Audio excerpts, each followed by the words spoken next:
I was in my comfort zone. I was doing just enough to get by. I was working on a job. They paid me just enough to keep me from quitting, and I worked just hard enough to keep from getting fired. How many know people like that? Blink your eyes if you understand what I'm talking about. I was parked. I knew I could do more. But when my mama died, it took something out of me. When I went through a divorce, it took something out of me. When my best friend died, it took something out of me. I parked. And somebody said that life is like an onion. You have to peel it one layer at a time. And sometimes you cry. Life's going to happen to you when you have a dream. You're going to get slapped around. And don't take it personal. Don't ask, why did this have to happen to me? Why not you? Who would you suggest? You want to give us some names, some email addresses? And don't tell everybody. 80% don't care and 20% glad it's you. It's called life. Suck it up and move on. Get over it.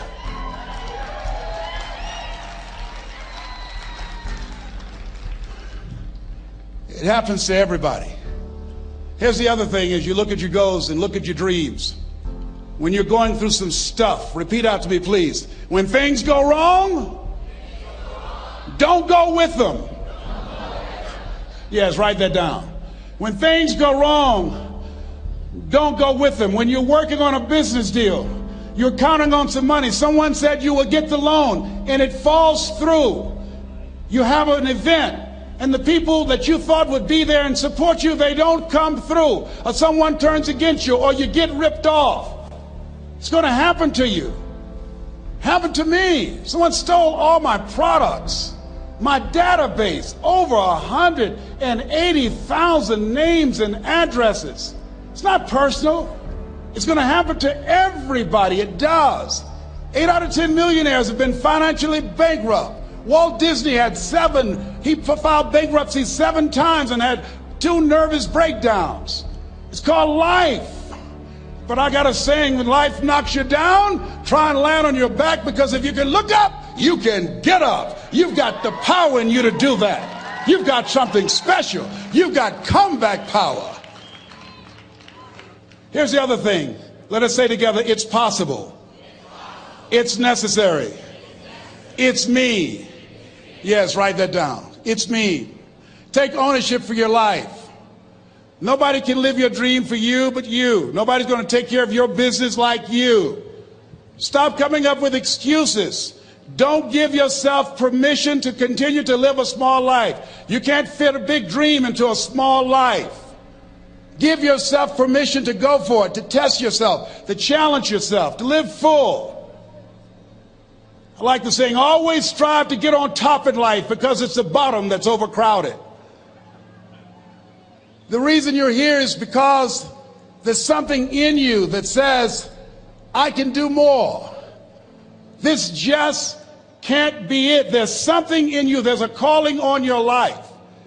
There's something in your heart that caused you to get dressed and spend the money to go to seminar after seminar and listen to message after message and speaker after speaker. Because there's something in you that tells you this is not it for you. You have not peaked here. There's more in you that you are expressing. Eye has not seen, ear has not heard, nor has entered the heart of mankind what's in store for you if you challenge yourself, if you persist and persevere, if you take ownership for your life. George Bernard Shaw said the people that make it in this life, they look around for the circumstances that they want, and if they can't find them, they create them. Create what you want. You have the power in you to do more than you can ever begin to imagine, to control your destiny, to make a difference in our children, to make a difference on the planet, to make an impact. Let us say together, it's me. And let us say together, it's hard. Say it like you know it. Say, it's hard. Ladies and gentlemen, it's hard. There are people who have seen their retirements taken away from them by the corporations that they work for. They were within 2 or 3 years of retiring, and they had it taken from them. The number one entrepreneurs in this country now are senior citizens. The number one employer, number two, McDonald's and Walmart. And there's nothing wrong with those jobs.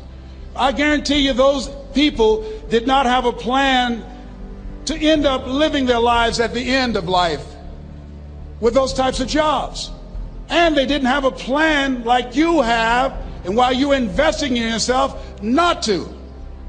And it's hard. There are people making choices between purchasing prescription drugs or paying for gas or a mortgage note.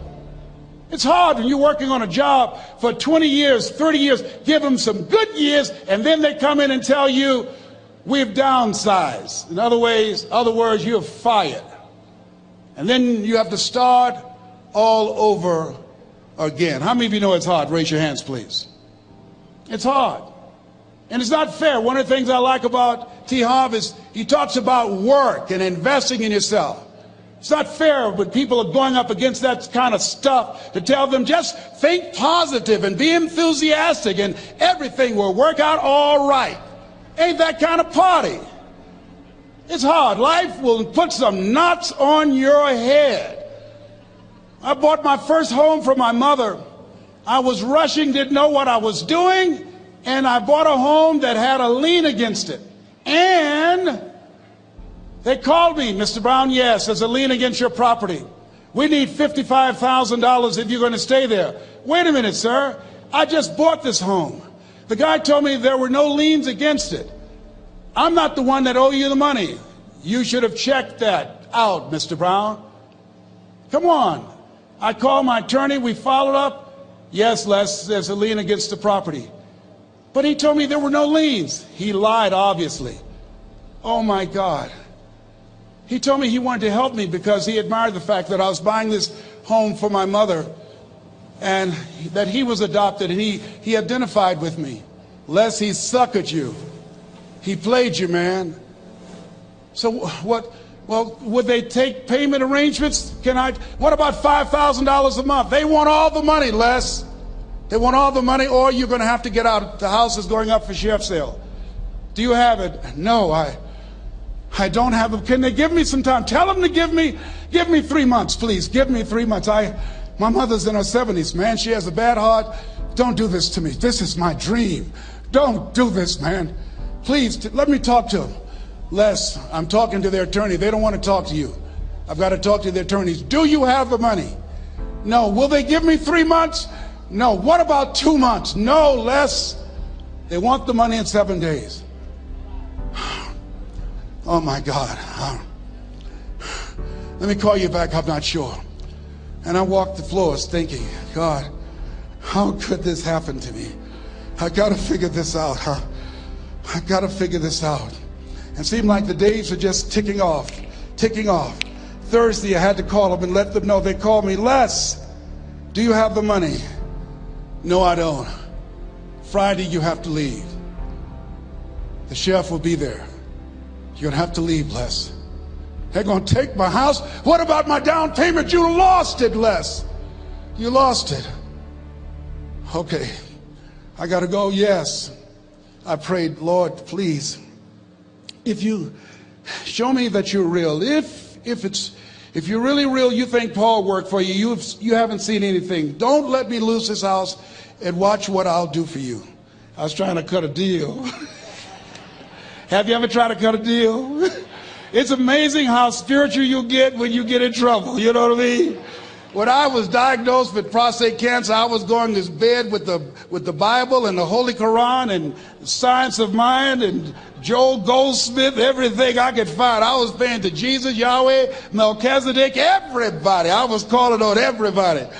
It's amazing. And here I was walking the floor 3 o'clock in the morning, and I had to go and wake my mother up. I got on my knees and I said, Mama, I said, I need you to wake up. She said, what's wrong, Leslie? I can hear you walking back and forth. I'm not asleep, son. I said, there's something I need to tell you. She said, your eyes are red. Why are your eyes red? Because I feel so stupid now. Why? we got to move tomorrow. Why, Leslie? There's a lien against the property, and they want $55,000, and I don't have it. And we're going to be set out tomorrow. We have to go back to Liberty City. So she said, it's okay. I don't like this house anyhow.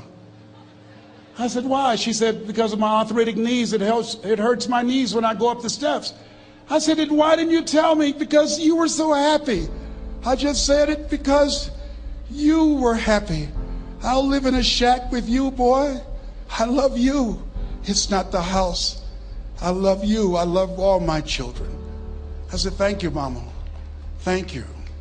And the next day when we were in the truck going back to Liberty City, and we pulled down 68th Terrace, the neighbors came out and said, wow, Mamie, y'all coming back? Are you back? Yes. What happened to the home your boy bought for you? Those boys you adopted. Leslie didn't do a title search. He made a mistake. And boy, I was so humiliated. How many ever made a mistake that you were just humiliated? Raise your hands. I was devastated. I was taking the furniture off the truck, and my mother came, and I was crying. And she said, boy, I said, yes, ma'am. She said, hold your head up. I said, Mama, I can't. She said, hold your head up. I said, why? Look what I've done. She said, it's okay. It's okay. You are going to make a lot of mistakes in life, young man.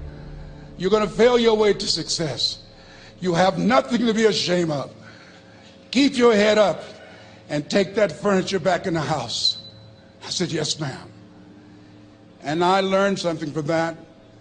If you ever go through something, hold your head up. If you ever make a mistake, hold your head up. If you ever do something that everything goes wrong, life catch you on the blind side, hold your head up. It's not over. Goethe said, that which does not kill you will make you stronger. Hold your head up. Shake someone's hand on your right and left and say, hold your head up.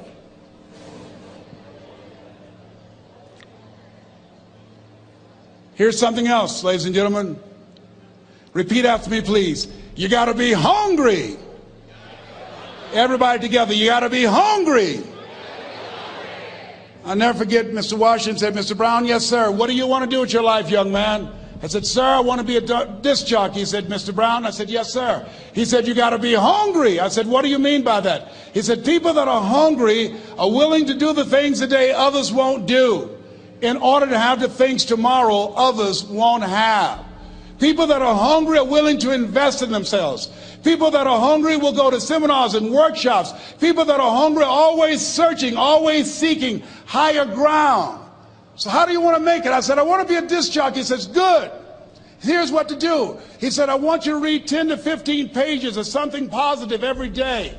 He said, you don't get in life what you want, you get in life what you are. You must program yourself to success. He said, I want you to listen to Earl Nightingale and Zig Ziglar.